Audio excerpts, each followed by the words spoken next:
Hi guys, welcome to the Gray Hair Restart. I'm Karen, owner of Synergy Salon and Synergy Salon Systems, and in this video, I want to talk about stop trying to fix your dead hair. This is what you actually need to do. So if you know anybody who is struggling with their hair and they need answers, I want you to welcome them to this live so that we can talk through how to grow a whole new head of hair underneath your hair. So if you're stuck inside of wigs, braids, weaves, protective styles, anything, I'm going to take you through a process that you can do to help your stylist. I'm a stylist. You help your stylist to help you grow a whole new head of hair. So in this video, again, we're talking about stop trying to fix dead hair. And here's what actually needs to happen. If you think your conditioner is repairing your damaged ends, this is where we need to just reset the way you think, because most women, especially with natural hair or people dealing with protective styles, because most women are what they're doing right now, they're trying to fix something that's already gone. Nothing's worse than looking at your hair and trying to repair it, and nothing can change it. And the longer you try to treat dead hair, the more frustrated you will become, because nothing actually changes. It's like trying to lose weight and everything you do, nothing works. Today, I'm going to show you something. I'm going to show you what damage really is, or we're going to discuss why your products aren't fixing it and what actually needs to happen if you want healthier hair. What damage is? Damage isn't dryness. It's more than dryness. That's not damage. Damage is something you can't moisturize back to life. Can't just fix damaged hair. Damage is when the structure of the hair is completely broken. That means split ends, weak ends, thinning ends, ends that won't hold a curl, ends that feel rough no matter what you use. Once the hair reaches that point, it don't repair itself. Hair is not a living thing. Once it leaves your scalp, it's over. We got to stop treating it like it can heal itself. We got to take action. What are we going to do to fix it? Why do we keep holding on? Why do we keep holding on to damaged hair? Here's the real reason, and it's pretty hard. It's not just about hair. It's emotional, right? We hold on to length because that means something to us. Time invested, styles that we've been wearing, and the idea that maybe my hair will come back. Maybe. That's what we hold on to. That's why it's so emotional. So instead of letting go, we just keep adding products, conditioner, oil, more product, more styles, just ignoring the fact that underneath the hair is really broken. Trying to make the damaged ends look healthy. When we're doing that, we're just managing. We're just managing the hair. We're not being transformational. The hair's not transforming. If we got to go in and refix it and redo it, and the hair is not making any progress, that's just management. Now, I want to talk about what management is versus change. And I'm sorry I don't got no hair pictures, because I just couldn't come up with no hair picture that made sense for this. So I just kept it plain. Damage versus management. There's two paths. Path one is you manage the damage. You manage toxic. You manage confusion. You keep the ends, you keep coating them, and you keep working around the problem. That's how you manage the problem. You don't change it. You just managing it by making it look right. Or Path 2, you replace the hair with a new head of hair. You trim what's not working. You focus on healthy hair at the root, and you build a routine that supports the new growth. So basically, we're all constantly growing a whole new head of hair. We're constantly growing a whole new head of hair. But depending on how you treating the ends determines how the new growth comes in. Most people, because they don't want to deal with the ends, they just stay in management for years. They just manage what they have. That's why they say, like, my hair don't grow, or my hair does this, or my hair does that.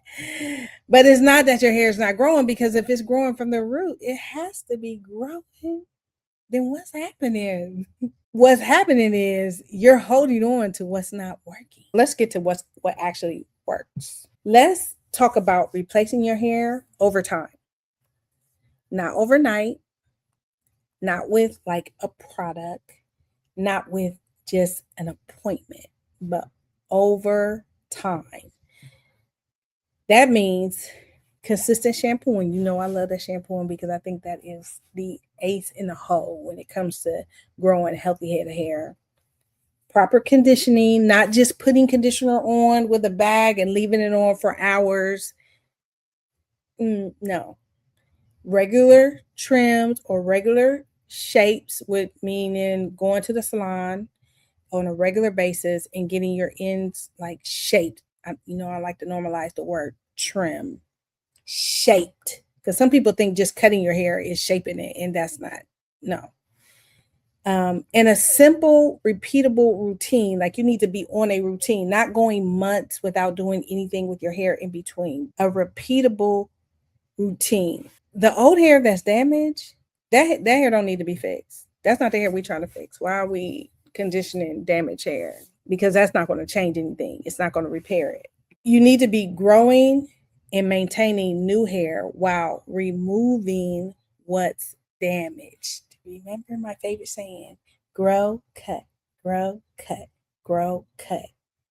So then it's growing and replacing at the same time. If you have damaged hair, if you're on the live and you don't do those three things, shampoo, trim, and then a repeatable routine, then if one of those are off, then that's the area that we need to work with you on, because if that's the area that needs to be strengthened. Is we're not fixing old hair. What you're doing is growing and maintaining new hair. Cut, grow, cut, grow, cut, grow, cut, grow. That's the shift. That's where the real change happens, especially when you get that part down. Like, I'm not trying to renew this hair. I want hair. I need to grow a whole new head of hair. And if you're not thinking about replacing, then that might be the main reason why you still in the situation, especially for people who wear protective styles. If you're just taking it down and putting it back up and taking it down and putting it back up, and you're not, meaning taking your hair down out of protective style and putting it back up in another protective style without trimming or shaping in between, you just keep braiding up the same old issue. That's why nothing's changed. Because if your hair has been in protective style for a year and you're not making progress, every time you take it down, you still don't like your hair, you're not making progress. So we're going to start the reset the right way. It takes 1 year to replace your hair. And we are talking about replacing your hair. We're not talking about cutting it off. Now, you can do a hard reset or you can do the soft reset. Remember, pathway 1, pathway 2. You could, hard reset is take it all off, start all over.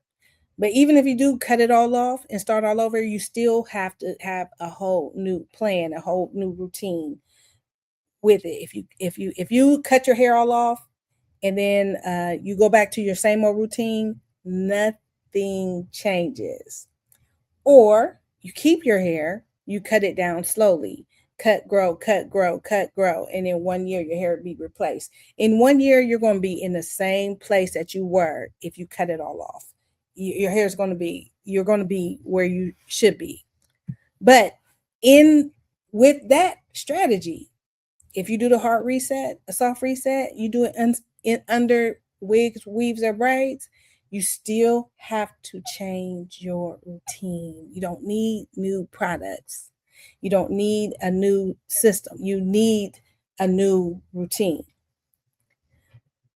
So if you've been trying everything and your hair still is stuck,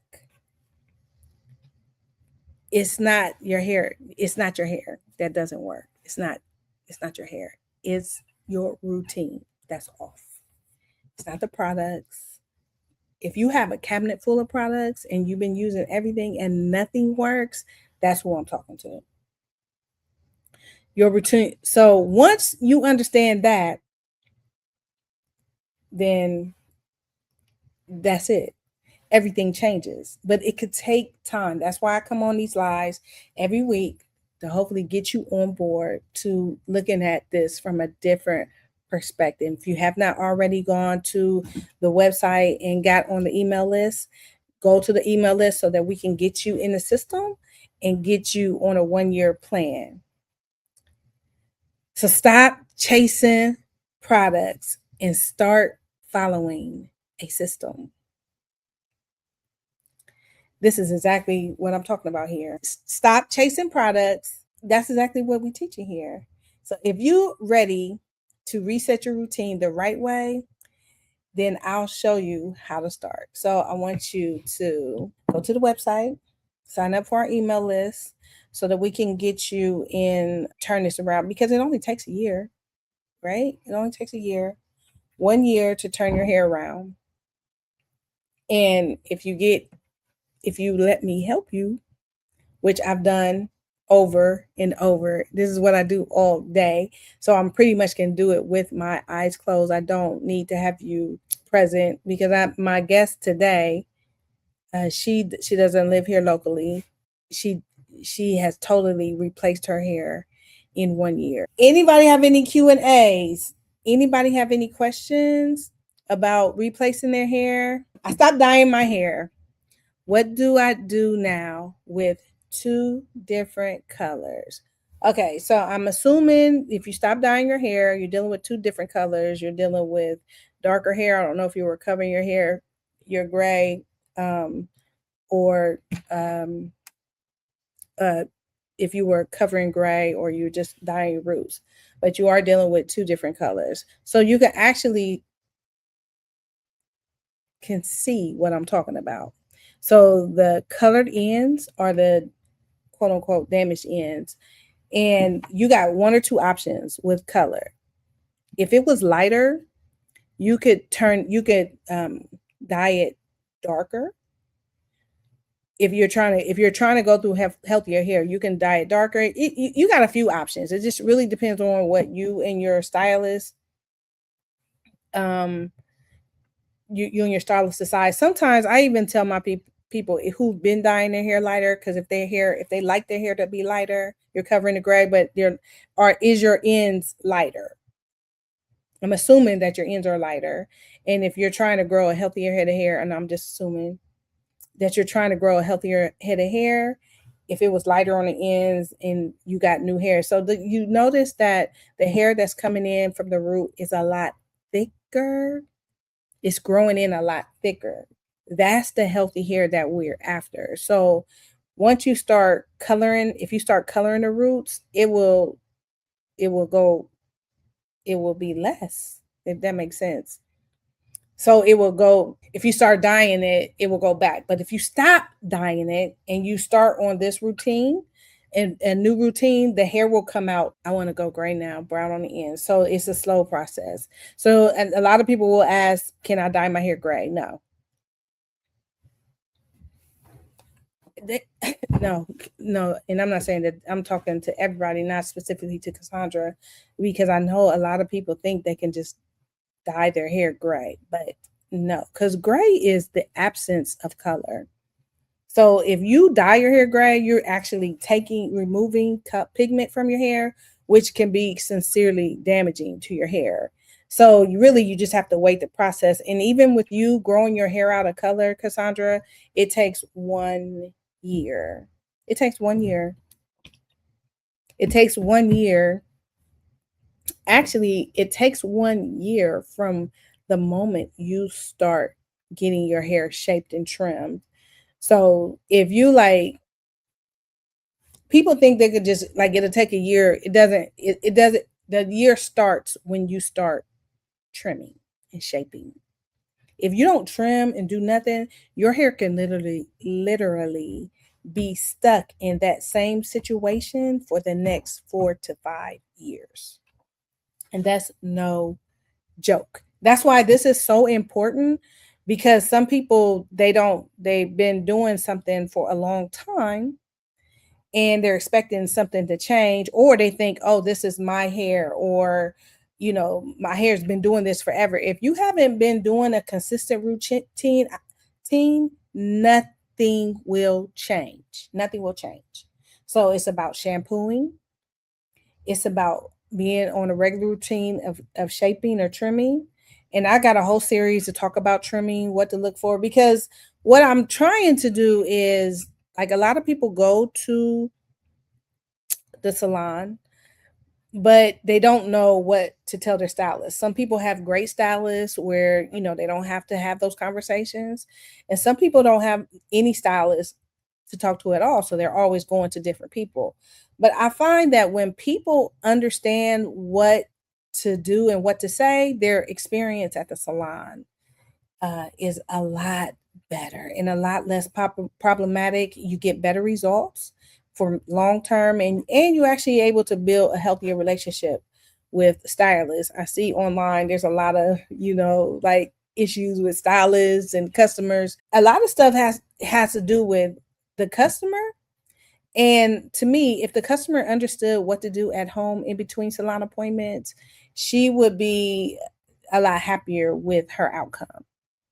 And she would know, like, even if you got in a chair and you said, you felt like a stylist was trying to talk you into something, you would be firm on your nose, because if you're doing the work on your own hair, you're not going to let just anybody talk you into anything, right? Because to me, if you know how to manage your hair at home, you still gonna, I would never, I run a salon. So of course I want you to come to the salon. I would never um talk you out of going to the salon, but I do think that what you do at home matters, and it'll get you better progress. Like if you went to the gym, like if you went to a trainer, you don't want to be like just count on the trainer when you get to the gym. It matters what happens when you go home, whether you do cardio on your off time. You'll get better results when you're doing stuff at home. Anybody else got any more questions? I got 10 minutes. 10 minutes before Miss Carol comes on. Thank you for asking that question, Miss Cassandra. That really helped. Hey, Carmen. Hey, Carmen. Oh, Carmen's coming in, and we're doing a big chop.